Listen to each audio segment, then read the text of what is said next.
All right, guys, so we're in week 2 of the diet challenge, and that means we've got 3 new workouts coming your way.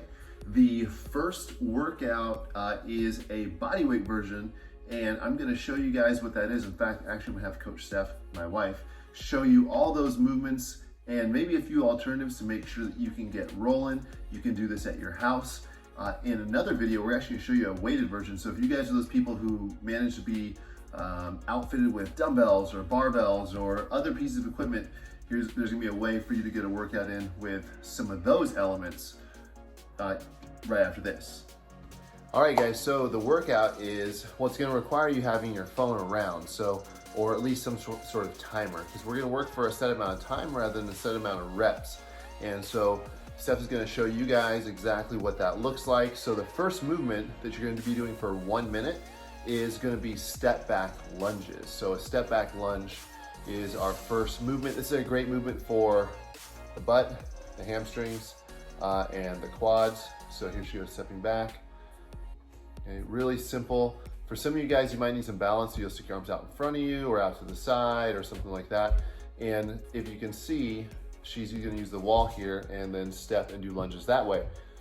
The other thing you can do is you can really focus on keeping your torso upright, and changing the angle of your torso, especially when it's on purpose, is gonna really help you. Go ahead and step forward just a little bit. There you go. Is gonna help you adjust the focus of where the weight's positioned. So therefore it's gonna affect how your lunge is being weighted and affect the muscles that are emphasized. So I would encourage you guys to kind of play around with that just a bit while you are going through this workout. So you've done that for a minute, you're gonna transition right into a burpee. So burpees are chest to the ground, you drop your hands down, you jump your feet back, you lay your chest on the ground, and you stand back up. That's typically what we call like an RX burpee, or a full standard burpee. But there are a lot of the reasons why you might want to scale that, like maybe your shoulder's bugging you, and Coach Steph, every now and then she's got a funky shoulder, and some of you guys might be the exact same. So a way to do that would be to just go down to the floor, but not do a push-up. There you go, and then it comes back up. So there is no push-up there. Another way to do that is use the edge of your couch. And so she's gonna walk over here a little closer. Yeah. And then she'll drop down and then come back up and jump and clap. So there you go. So there's your burpee. So you do 1 minute of burpees. That's gonna get a little tough, okay? So that's gonna increase your heart rate. It's gonna spike it up there, but we want some of that. That's what we're looking for, is for you guys to get your heart rate up and to really feel that kind of all over burn, like you're really putting in some work here. The aesthetics are gonna follow, especially when you put in that much work. All the aesthetics, whether you're looking for some shoulder definition, some midline definition, hamstrings, butt. If you focus on the work, the aesthetics typically follow, okay? Then she's gonna go to 1 minute of push-ups, all right? Now, push-ups tend to go away very quickly for almost every athlete. So she's gonna go all the way into a plank position here, and then she's gonna lower herself down to her chest, which touches the floor, and then she presses back up, okay? Maybe doable for her, but not always doable for everybody else. So a knee push-up is a great variation. And then she's gonna go down to her chest and then press back up.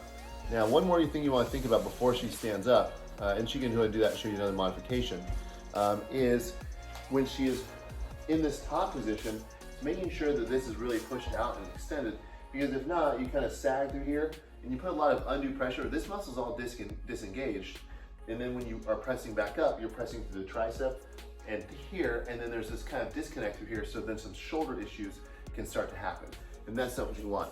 And so she now raised the floor to give herself a actual target, so her push-ups aren't changing elevation. So if you can't go to the floor and get back up, give yourself a target, so you're making sure you're hitting that each and every time, okay?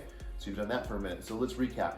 You've done step back lunges for a minute, you've done burpees for a minute, push-ups for a minute, and then your last movement is gonna be either a tuck jump or a jumping jack, and you get to choose. Tuck jumps are really dynamic, and so if you're not ready for those, or maybe you live in an apartment complex where you can't be slamming down on the ground, a tuck jump just isn't in the cards. And quite frankly, a lot of us who are, and a lot of people who are in the journey of moving towards either weight loss or building strength, even our lower body is just not necessarily physically capable of a tuck jump. So a tuck jump is when you jump and you pull your knees up towards your chest and then you land, okay?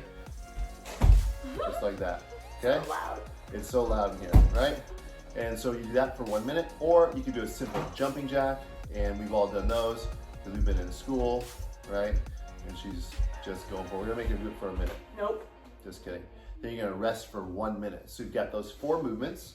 You rest for a minute, and you're gonna go ahead and do that for 3 total rounds, which is about a 15-minute clock. Well, it's exactly a 15-minute clock. If you guys are feeling particularly energetic today, then what I want you guys to do is try to do this for 5 rounds. All right, so now you need a 25-minute clock, and you're gonna do a lot more repetitions, and you're gonna push yourself. But just make sure you keep the intensity high. Don't feel like you need to work just for the sake of working. Put in good work, good form, and that is gonna be the bodyweight version of workout number 4, the first workout of week 2. Get after it, guys.